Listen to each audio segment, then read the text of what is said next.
बिस्मिल्लाहिर्रहमानिर्रहीम। अस्सलाम वालेकुम नाज़रीन। अकाउंट ऑफिस से 3 बड़ी ब्रेकिंग न्यूज़ के साथ हाजिर हैं। पिफ्रा अलर्ट और पेरोल की अपडेट आपके साथ शेयर करेंगे। तनख्वाहदार तबके और पेंशनर्स के लिए आज की अहम तरीन खबरें, जीपी फ़ंड मुनाफे के मुतल्लिक भी आपको मुत्तला किया जाएगा।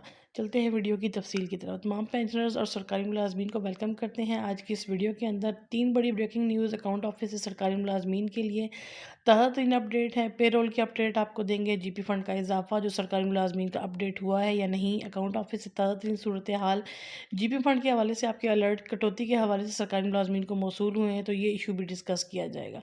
पहली बार चैनल विजिट कर रहे हैं तो सब्सक्राइब करें ताकि इस तरह की अपडेट सबसे पहले आप तक पहुँचती रहें। अकाउंट ऑफिस ने आज की बड़ी खबरें, पहली खबर ये है कि तमाम अज़ला के अंदर आज पे रोल चला दिया गया है। तमाम पेंशनर्स और सरकारी मुलाजमीन की तनख्वाहें प्रोसेस हो गई हैं। किसी सरकारी मुलाजिम और पेंशनर की तनख्वाह या पेंशन आई बैन अपडेट ना होने की वजह से रोकी नहीं गई।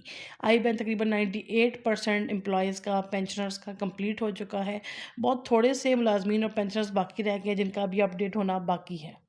दूसरी बड़ी खबर की बात करें तो दूसरी खबर है अकाउंट ऑफिस में और ऑडिट की जा रही है। कुछ सरकारी मुलाजमीन पर रिकवरी और पेमेंट लगाई गई है। इसका मतलब ये होता है कि सरकारी मुलाजिम जो है उसकी सैलरी उससे ज़्यादा अलाउंसेस या बेसिक की मद में रकम वसूल की हुई है किसी सरकारी मुलाजिम ने, जिसके बिहाफ पर ये कटौती होती है, ये डिडक्शंस होती हैं। और जिन सरकारी मुलाजमीन की तनख्वाहों में से ये कटौती की जाएगी नवंबर की तनख्वाह में से, उनको बाकायदा तौर पर जो चेंज अलर्ट है वो उनकी रजिस्टर्ड ईमेल पर पिफ्रा की तरफ से भेज दिया गया है।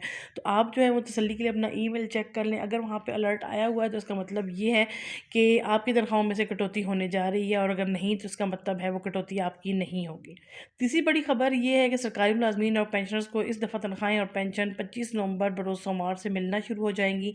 आई बैन तकरीबन तमाम मुलाजमीन का अपडेट हो चुका है, और आई बैन अपडेट होने की वजह से तनख्वाहें आपके अकाउंट्स के अंदर और पेंशनर्स की पेंशन भी उनके अकाउंट्स के अंदर जो है ट्रांसफ़र होना शुरू हो जाएंगी। अब बढ़ते हैं जीपी फ़ंड के हवाले से, वो भी अपडेट आपके साथ शेयर करते हैं। नाज़रीन, सरकारी मुलाजमीन के लिए जितना भी जीपी फ़ंड होता है, जो रेगुलर एम्प्लॉयज़ होते हैं, उनका जितना भी जीपी फ़ंड बैलेंस होता है, 30 जून की जितनी रकम होती है उसके ऊपर सालाना इजाफा लगता है। इस दफ़ा जो फाइनेंस की तरफ से रेट आए थे प्रॉफिट के लिए वो थे 13.97% था, यानी कि 13.97%, और ये इजाफा जो है 1 जुलाई की रकम के ऊपर लगना था, इम्प्लीमेंट होना था। सरकारी मुलाजमीन की जो माहाना उनको आती है सैलरी स्लिप, उसके ऊपर इसको इंक्लूड होना था।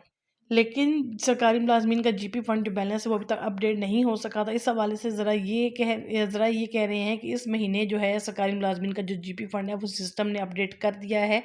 गवर्नमेंट के जो परमानेंट एम्प्लॉयज़ हैं, जो पक्के मुलाज़मीन जिनको कहा जाए, जीपी फ़ंड जितनी रकम होती है 30 जून को उस रकम का मुनाफ़ा लगाकर सिस्टम में अपडेट कर दिया गया है।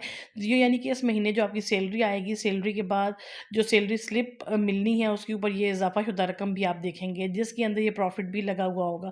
तो प्रॉफ़िट किस तरह से निकालना है, इसके ऊपर एक तफ़सीली वीडियो जो है मैंने आपके साथ अपने चैनल पे शेयर की हुई है।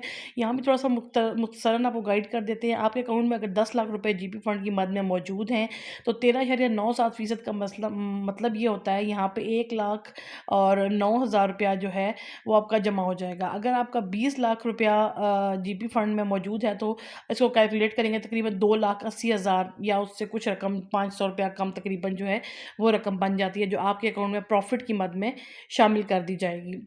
तो जीपी फ़ंड भी इंशाल्लाह इस दफ़ा अपडेट हो जाएगा। तनख्वाहें भी सरकारी मुलाज़मीन को 25 तारीख से और पेंशनर्स को 25 तारीख से मिलना शुरू हो जाएँगी। 25 तारीख से मिलने का ये मतलब नहीं कि तमाम बैंक्स जो हैं बैंक्स में इकट्ठी आना शुरू हो जाएँगी। जैसे एमसीबी बैंक में पिछले 2 माह से देखा जा रहा है, कुछ जल्दी आना शुरू हो जाती हैं, कुछ में 1-2 दिन आगे-पीछे। लेकिन कहने का मतलब ये है कि ये अब यकम से पहले-पहले प्रोसेस होना शुरू हो जाएँगी, और इंशाल्लाह बहुत जल्द सबकी यकम से पहले प्रोसेस हो जाया करेंगी। क्योंकि जो भी नया सिस्टम होता है उसको स्टेबल होने में 3-4 माह लग जाते हैं। तो नाज़रीन, ये थी आज की अहम तरीन अपडेट्स मुलाज़मीन और पेंशनर्स के लिए। इस तरह की दीगर अपडेट्स के लिए चैनल के साथ जुड़े रहिए। आज की वीडियो पसंद आई हो तो चैनल को लाइक, शेयर और सब्सक्राइब करना बिल्कुल मत भूलें। दुआओं में याद रखिएगा। बहुत जल्द दोबारा हाज़िर होंगे ताज़ा तरीन अपडेट के साथ। अल्लाह हाफ़िज़।